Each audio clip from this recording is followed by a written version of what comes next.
In today's video, how to control your phone remotely by using Airdroid app. Open Google Play Store onto your phone.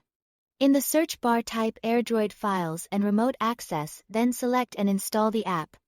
Once installed, open the app, sign into your Airdroid account. If you do not have one, click Sign Up to create a new account.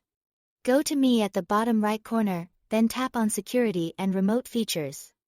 And turn on the remote control if your device is non-rooted. Tap the Download and Install ad. Follow the on-screen instructions to complete the add-on installation.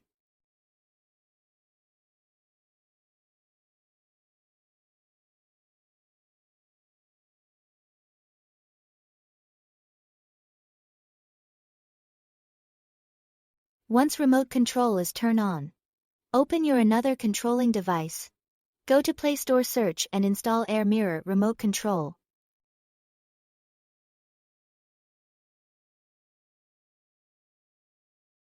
Click Sign in with the same account used on your primary target phone. Select your target device from the device list inside Air Mirror to view and control the screen. That's all to it. Thanks for watching.